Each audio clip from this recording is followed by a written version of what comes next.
साथियों, आज हम ग्लोरी ऑफ इंडिया की सीरीज में डॉक्टर मनमोहन सिंह के द्वारा किए गए कार्यों के बारे में जानेंगे और उनके जीवन से संबंधित तथ्यों को समझेंगे।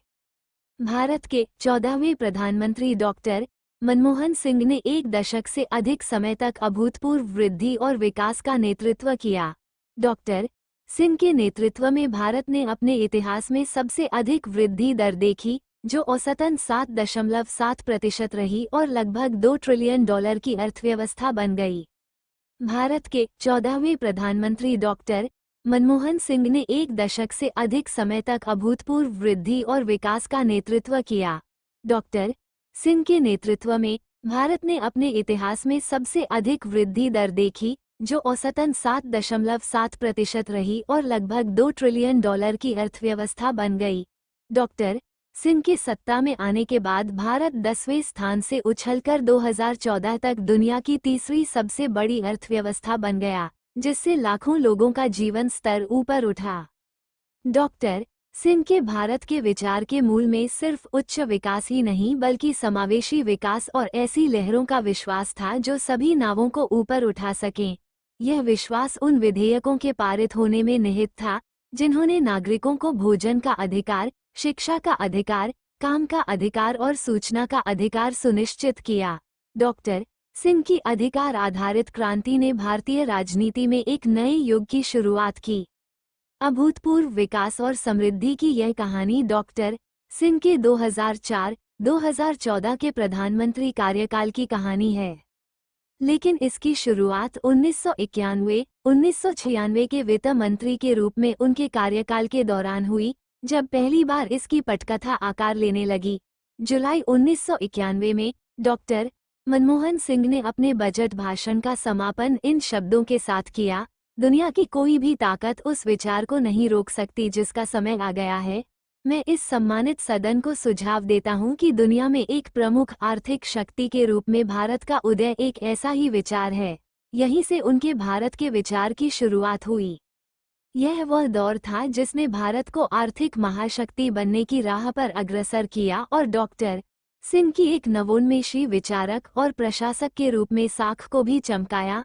हालांकि डॉक्टर सिंह के विश्वासों और सार्वजनिक सेवा के प्रति उनके समर्पण की नींव उनके 20वें दशक की शुरुआत और उनके करियर की शुरुआत में ही देखी जा सकती है। डॉक्टर मनमोहन सिंह का जन्म 26 सितंबर 1932 को पंजाब में हुआ था। उन्होंने 1952 और 1954 में क्रमशः पंजाब विश्वविद्यालय से अर्थशास्त्र में स्नातक और परास्नातक की उपाधि प्राप्त की। उन्होंने 1957 में कैम्ब्रिज विश्वविद्यालय से अपना आर्थिक ट्रिपोस पूरा किया। इसके बाद उन्होंने 1962 में ऑक्सफोर्ड विश्वविद्यालय से अर्थशास्त्र में डी.फिल की उपाधि प्राप्त की। डॉक्टर सिंह ने पंजाब विश्वविद्यालय और दिल्ली स्कूल ऑफ इकोनॉमिक्स में अध्यापन कार्य किया। वे 1971 में वाणिज्य मंत्रालय में आर्थिक सलाहकार के रूप में भारत सरकार में शामिल हुए। उन्हें जल्द ही 1972 में वित्त मंत्रालय में मुख्य आर्थिक सलाहकार के रूप में पदोन्नत किया गया। UNCTAD सचिवालय में एक छोटे कार्यकाल के बाद उन्हें 1987-1990 तक जिनेवा में दक्षिण आयोग का महासचिव नियुक्त किया गया। इसके अलावा डॉक्टर सिंह ने वित्त मंत्रालय में सचिव, योजना आयोग के उपाध्यक्ष, भारतीय रिजर्व बैंक के गवर्नर, प्रधानमंत्री के सलाहकार और विश्वविद्यालय अनुदान आयोग के अध्यक्ष के पदों पर भी कार्य किया। डॉक्टर सिंह 1991 से राज्यसभा के सदस्य हैं, जहां वे 1998-2004 तक विपक्ष के नेता रहे। 2004 और 2009 में कांग्रेस पार्टी की ऐतिहासिक जीत के बाद उन्होंने 22 मई 2004 और फिर 22 मई 2009 को प्रधानमंत्री का पद संभाला।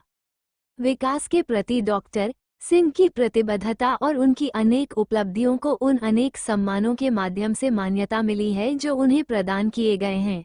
इनमें 1987 में पद्म विभूषण, 1993 में वित्त मंत्री के लिए यूरो मनी पुरस्कार, 1993 और 1994 में वित्त मंत्री के लिए एशिया मनी पुरस्कार और 1995 में भारतीय विज्ञान कांग्रेस का जवाहरलाल नेहरू जन्म शताब्दी पुरस्कार शामिल हैं। डॉक्टर सिंह ने एक तेजी से बढ़ती अर्थव्यवस्था की अध्यक्षता की, लेकिन बढ़ती ईंधन लागत ने मुद्रास्फीति में उल्लेखनीय वृद्धि की। जिसने देश के गरीबों के लिए सब्सिडी प्रदान करने की सरकार की क्षमता को खतरे में डाल दिया। भारत की बढ़ती ऊर्जा मांगों को पूरा करने के प्रयास में सिंह ने 2005 में अमेरिकी राष्ट्रपति जॉर्ज डब्ल्यू बुश के साथ परमाणु सहयोग समझौते के लिए बातचीत की। इस सौदे में भारत को परमाणु संयंत्रों के लिए ईंधन प्रौद्योगिकी प्राप्त करने और विश्व बाजार में परमाणु ईंधन खरीदने की क्षमता दी गई। विदेश में संभावित सहयोग समझौते का उन लोगों द्वारा विरोध किया गया जो भारत के परमाणु हथियारों के अप्रसार पर संधि पर हस्ताक्षर करने से इनकार करने से परेशान थे। भारत में सिंह की संयुक्त राज्य अमेरिका के साथ बहुत करीबी संबंध बढ़ाने के लिए आलोचना की गई, जो उनके आलोचकों का मानना था इस सौदे का उपयोग भारतीय सरकार में शक्ति का लाभ उठाने के लिए करेगा। हालांकि डॉक्टर मनमोहन सिंह को न केवल उनके विजन के लिए जाना जाता है जिसने भारत को एक आर्थिक महाशक्ति बनाया, बल्कि उनकी कड़ी मेहनत और उनके विनम्र मृदुभाषी व्यवहार के लिए भी जाना जाता है। वो एक ऐसे प्रधानमंत्री हैं जिन्हें न केवल उन छलांगों और सीमाओं के लिए याद किया जाएगा जिनसे उन्होंने भारत को आगे बढ़ाया, बल्कि एक विचारशील और ईमानदार व्यक्ति के रूप में भी याद किया जाएगा।